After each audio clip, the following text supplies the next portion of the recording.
Bajaj housing finance ने listing के 2 दिन में ही ऐसा तगड़ा धमाल मचाया कि वैल्यू के हिसाब से ये देश की सबसे बड़ी हाउसिंग फाइनेंस कंपनी बन गई।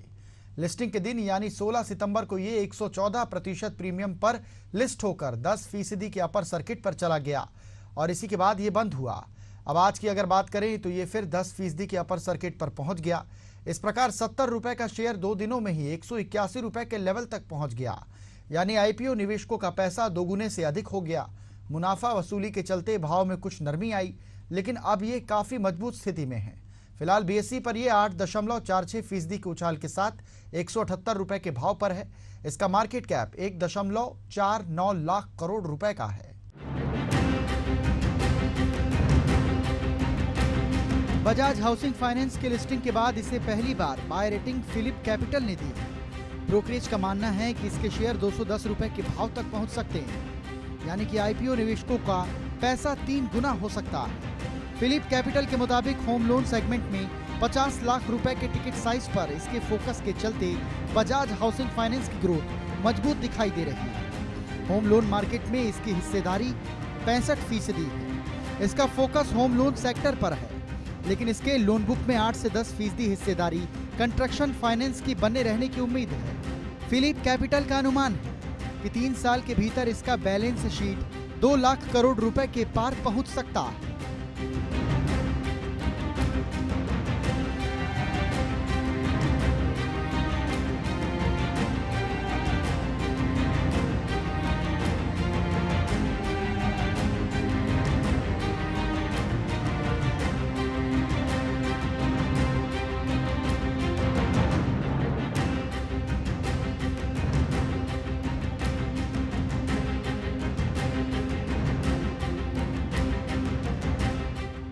बजाज हाउसिंग फाइनेंस के 6560 करोड़ रुपए के आईपीओ के तहत 3560 करोड़ रुपए के नए शेयर जारी हुए।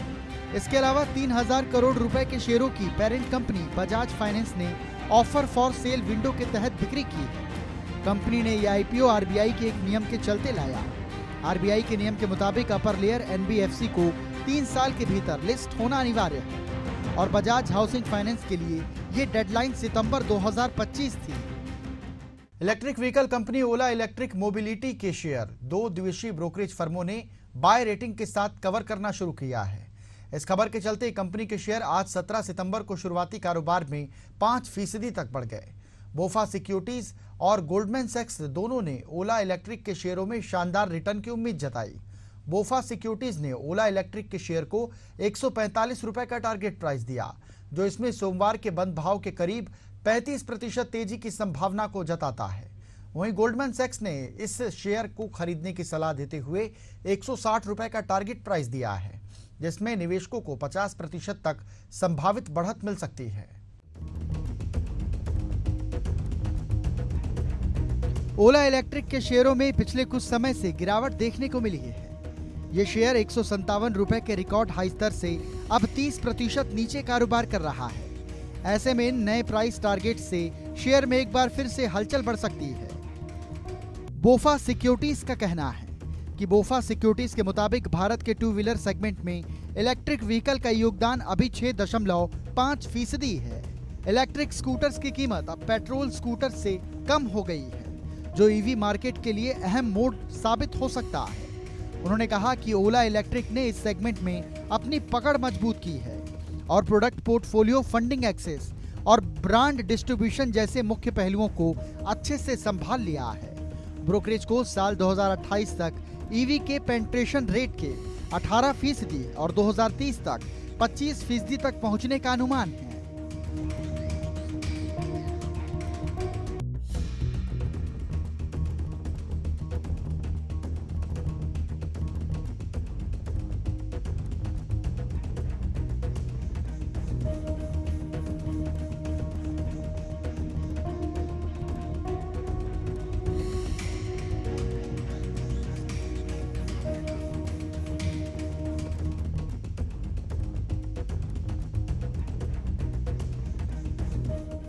गोल्डमैन सैक्स का यह भी मानना है कि ओला इलेक्ट्रिक को भारत की इलेक्ट्रिक 2 व्हीलर मार्केट में लंबी अवधि में स्थायी बढ़त मिल सकती है। उन्होंने अनुमान लगाया कि वित्त वर्ष 2024 से 2030 के बीच कंपनी की रेवेन्यू 40% CAGR की दर से बढ़ सकती है, जिससे कंपनी 2030 तक सब्सिडी के बिना भी फ्री कैश फ्लो के स्तर पर ब्रेक इवन तक पहुंच सकती है। साथ ही कंपनी का EBITDA मार्जिन 11.9% और ROLC 27% तक पहुंच सकता है। डायरेक्ट टू कंज्यूमर नेटवर्क जैसी ओला इलेक्ट्रिक के सामने कई संभावित चुनौतियां भी हैं। Jewellery company PN Gadgil jewellers के शेयरों की आज घरेलू मार्केट में धांसू एंट्री हुई। इसके IPO को ओवरऑल 59 गुना से अधिक बोली मिली। IPO के तहत 480 रुपए के भाव पर शेयर जारी हुए। आज BSE पर इसकी कीमत 834 रुपए और NSE पर 785 रुपए पर एंट्री हुई, यानी कि IPO निवेशकों को 73% से अधिक लिस्टिंग गेन मिला। हालांकि IPO निवेशकों की खुशी थोड़ी देर में फीकी हो गई जब शेयर टूट गए। टूटकर ये NSE पर 820 रुपए पर आ गया, यानी IPO निवेशक अब 70% मुनाफे में हैं। PN गाडगिल ज्वेलर्स का 1100 करोड़ का IPO सब्सक्रिप्शन के लिए 10-12 सितंबर तक खुला था। इस IPO को निवेशकों का जबरदस्त रिस्पांस मिला और ओवरऑल ये 59 गुना सब्सक्राइब हुआ। इस IPO के तहत 850 रुपए के नए शेयर जारी हुए हैं। इसके अलावा 10 रुपए की फेस वैल्यू वाले 52,08,000 शेयर फॉर सेल विंडो के तहत बिके हैं। वहीं नए शेयरों के जरिए जुटाए गए पैसों का इस्तेमाल कंपनी महाराष्ट्र में 12 नए स्टोर खोलने, कर्ज चुकाने और आम कॉरपोरेट उद्देश्यों में करेगी।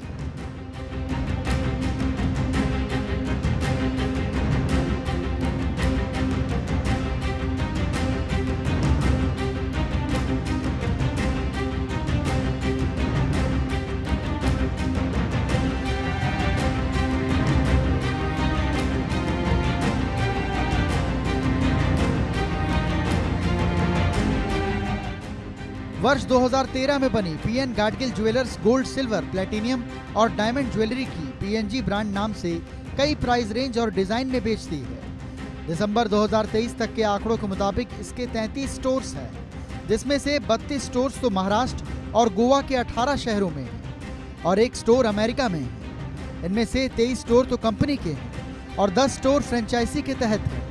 कंपनी की वित्तीय सेहत की अगर बात करें तो ये लगातार मजबूत हुई है। वित्त वर्ष 2022 में इसे 69 करोड़ रुपए का शुद्ध मुनाफा हुआ था, जो अगले वित्त वर्ष 2023 में उछलकर 93.7 करोड़ रुपए और वित्त वर्ष 2024 में 154 करोड़ रुपए के पार पहुंच गया। इस दौरान कंपनी का रेवेन्यू सालाना 53% से अधिक की चक्रवृद्धि दर से बढ़कर 6,119 करोड़ रुपए पर पहुंच गया है। पिछले कुछ दिनों से शेयर बाजार में लगातार उतार चढ़ाव देखा जा रहा है। ऐसे में निवेशक कहीं भी निवेश बढ़ाने से पहले गहन मंथन कर रहे हैं। ऐसे में निवेशक ज्यादातर बड़े मार्केट कैप वाली कंपनियों पर फोकस कर रहे हैं। हालांकि कुछ ऐसे लोग भी हैं जो रिस्क उठाने को तैयार हैं और पेनी स्टॉक में निवेश कर बेहतर ही कम समय में अच्छा रिटर्न प्राप्त कर रहे हैं। ऐसा ही एक स्मॉल कैप मार्केट कैप वाला शेयर है, जिसमें पिछले 8 दिनों में बढ़त जारी है।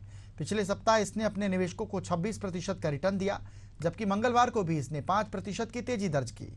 उतार चढ़ाव में सहमे निवेशक पेनी स्टॉक पर भरोसा कर रहे हैं और इसका नाम वसुधा गामा शेयर है।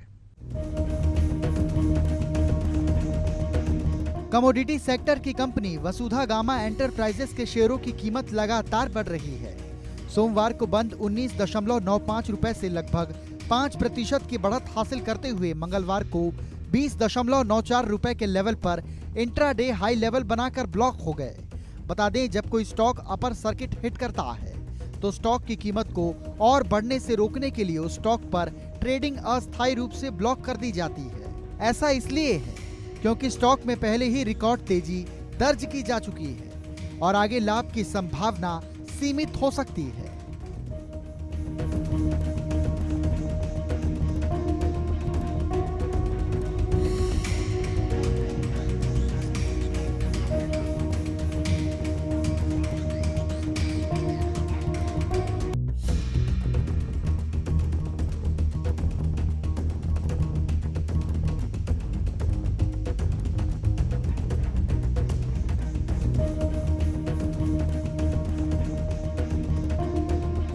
वसुधा गामा एंटरप्राइजेस के शेयरों में पिछले 5 कारोबारी दिनों में 22% से अधिक की वृद्धि हुई है।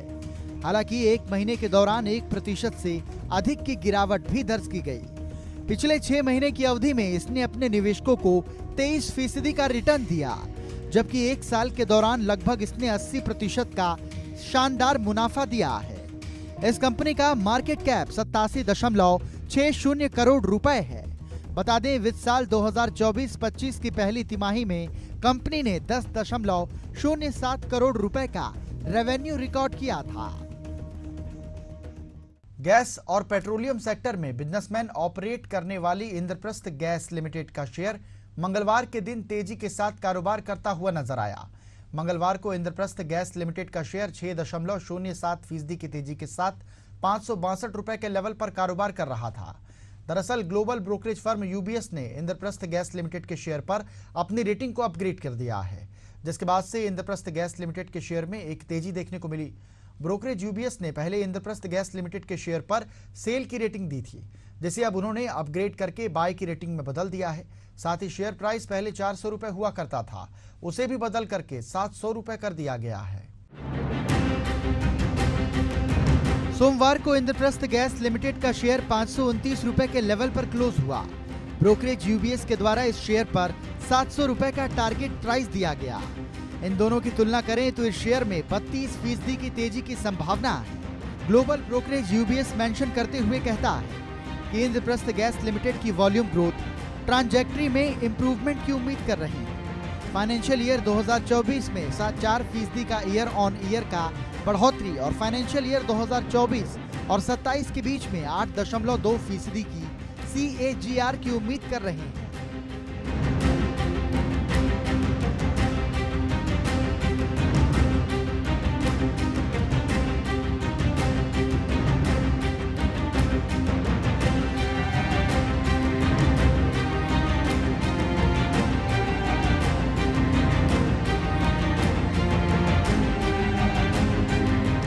यूबीएस ब्रोकरेज आगे कहता है कि नए भौगोलिक इलाके और इंफ्रास्ट्रक्चर डेवलपमेंट का तेजी से बढ़ता विस्तार कंपनी के ग्रोथ के लिए प्रमुख चालक के तौर पर नजर आ सकते हैं। हमने कंपनी की मर्जर और एग्जीबिशन जैसे अवसर को स्टॉक की कीमत की फैक्टर के तौर पर शामिल नहीं किया।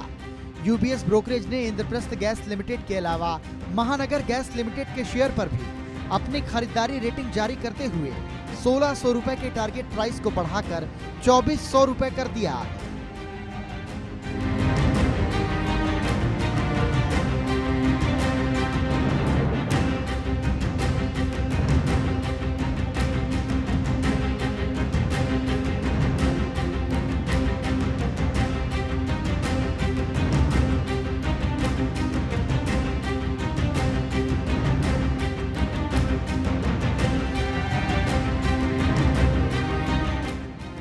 महानगर गैस लिमिटेड के शेयर पर ब्रोकरेज का कहना है कि कार्बनिक और इनऑर्गेनिक ग्रोथ वॉल्यूम दोनों ही आगे बढ़ने की उम्मीद है। यूबीएस ब्रोकरेज में फाइनेंशियल ईयर 2025 और 27 की कंपनी के वॉल्यूम अनुमान को 7 से 11% बढ़ा दिया गया है, जिसके पीछे उनका मानना है कि बढ़ता हुआ इंफ्रास्ट्रक्चर डेवलपमेंट और सीएनजी फ्लीट का एक्सपेंशन इसके प्रमुख चालक होंगे। महानगर गैस लिमिटेड का शेयर मंगलवार के दिन 2.66% की तेजी के साथ 530 रुपए के लेवल पर कारोबार कर रहा था। मोदी सरकार को जब लोकसभा चुनाव में बहुमत नहीं मिला था, तब कई एक्सपर्ट्स इस बात का इशारा कर रहे थे कि इसका असर शेयर मार्केट पर पड़ सकता है। साथ ही कैपिटल गेन्स टैक्स में बढ़ोतरी की अगर बात हो या माधवीपुरी बूथ से जुड़ा विवाद हो, इसी तरह इशारा वहां पर किया गया। इसका असर शेयर मार्केट पर नकारात्मक रूप से पड़ सकता है। लेकिन इन सभी चिंताओं को दरकिनार करते हुए मोदी सरकार के पहले 100 दिनों में सेंसेक्स लगभग 6300 अंक या 8.2% तक बढ़ गया है। मोदी सरकार ने आज अपने 100 दिन पूरे कर लिए हैं। साथ ही दिलचस्प बात यह है कि भारत के प्रधानमंत्री आज अपना 74वां जन्मदिन मना रहे हैं। वहीं एसीई इक्विटी के आंकड़ों से इस बात की जानकारी मिलती है कि कम से कम 18 स्मॉल कैप शेयरों ने निवेशकों को मल्टीबैगर रिटर्न दिया है। इस अवधि में बीएसई स्मॉल कैप इंडेक्स में 18% की तेजी देखी गई। वहीं इस दौरान आईटी इंडेक्स टॉप गेनर रहा, जो 22% तक चढ़ा। फिर इसके बाद हेल्थ केयर इंडेक्स रहा, जो 22% तक चढ़ा। इसके अलावा 100 दिनों में 17% के रिटर्न के साथ कंज्यूमर ड्यूरेबल्स तीसरे पायदान पर है।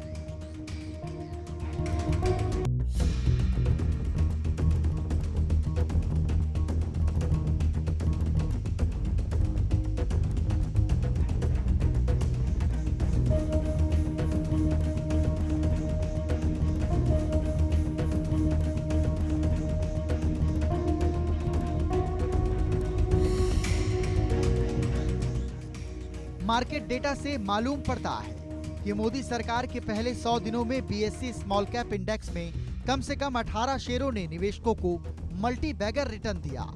इस अवधि में रेफेक्स इंडस्ट्रीज का टॉप शेयर रहा, जिसने 221% का रिटर्न दिया। वहीं पीसी ज्वेलर्स ने 175% का रिटर्न दिया। बालू फोर्ज इंडस्ट्री ने 167% का रिटर्न दिया। ग्रेविटा इंडिया ने 131% का रिटर्न दिया। पीजी इलेक्ट्रोप्लास्ट ने 118% का रिटर्न दिया। इसी के साथ गुडफ्रे फिलिप्स इंडिया ने 114% का रिटर्न दिया और न्यूलैंड लैबोरेटरीज ने 103% का मल्टी बैगर रिटर्न दिया है। सुजलॉन एनर्जी ने अपने निवेशकों को तगड़ा रिटर्न दिया है और पिछले 6 माह में भी जिसने इस स्टॉक में निवेश किया वो निवेशक इस समय तगड़े मुनाफे में हैं। सुजलॉन एनर्जी लिमिटेड के शेयर पिछले 6 माह में 110% का रिटर्न दे चुके हैं। स्टॉक में निवेशकों के सामने अब ये सवाल है कि स्टॉक में प्रॉफिट बुकिंग की जाए या इसे होल्ड किया जाए। क्या सुजलॉन एनर्जी मल्टीबैगर रिटर्न के बाद और आगे जा सकता है? Renewable energy solution provider Suzlon energy के शेयरों ने मात्र 3 महीने में 110% का मल्टीबैगर रिटर्न दिया है और इस साल अब तक 116% की वृद्धि की है, क्योंकि शेयर अपने पॉजिटिव मूवमेंट बनाए रखता है। हाल ही में कंपनी ने घोषणा की कि उसे एनटीपीसी की renewable energy branch NTPC green energy से 1166 मेगावाट का भारत का सबसे बड़ा विंड एनर्जी ऑर्डर मिला है।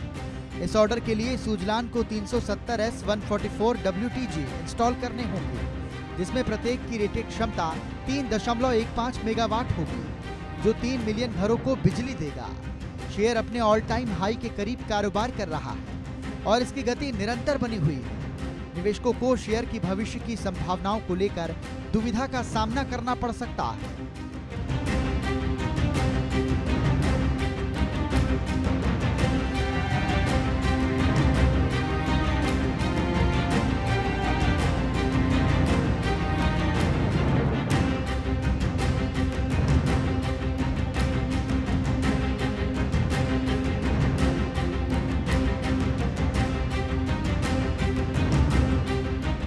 फंडामेंटल लेवल पर पिछली तिमाही में अच्छे नतीजे आए, जिससे लगातार 14 महीने तक पॉजिटिव नतीजे मिले, जबकि टेक्निकल लेवल पर शेयर में तेजी देखने को मिली। प्रत्येक तेजी के बाद इसमें थोड़ा करेक्शन होता है और फिर ये ऊपर की ओर बढ़ता है, जिसे जारी रखने के लिए आदर्श स्थिति माना जा सकता है। घोष ने कहा कि शेयर में अभी भी तेजी की संभावना है, लेकिन बाजार में तेजी के चलते किसी को 78-79 रुपए के स्तर पर ही एंट्री करने पर विचार करना चाहिए। इसमें स्टॉप लॉस 75 रुपए रखना चाहिए। शेयर थोड़े महंगे वैल्यूएशन जोन में है, इसलिए शॉर्ट टर्म प्रॉफिट 90 रुपए या उससे थोड़ा कम हो सकता है।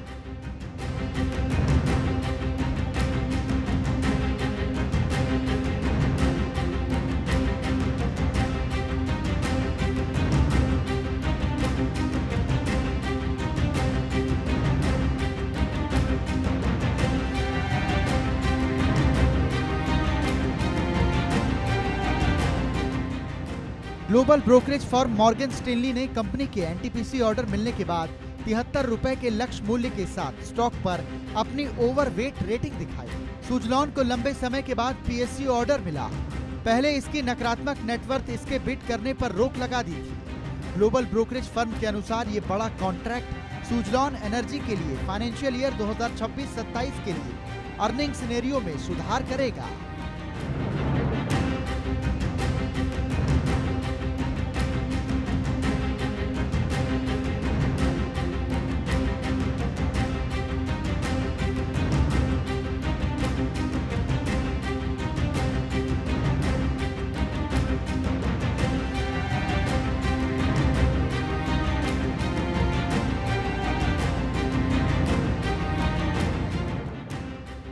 रेलिगेयर ब्रोकिंग के senior vice president Ajit Mishra ने कहा कि हाल ही में एक ही महीने के चलते कंसोलिडेशन के बाद ये आगे और ऊपर की ओर बढ़ने के लिए तैयार है। मिश्रा ने ट्रेडर्स को 77 रुपए पर स्टॉप लॉस बनाए रखते हुए ट्रेंड का पालन करने की सलाह दी।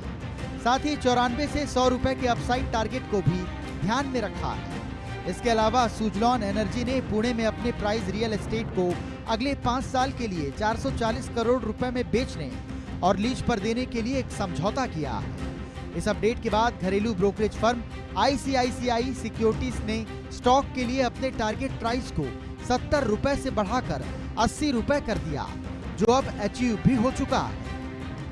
और इसी के साथ हमारी खास पेशकश स्टॉक पे टॉक में फिलहाल इतना ही। मुझे दीजिए आज्ञा। नमस्कार।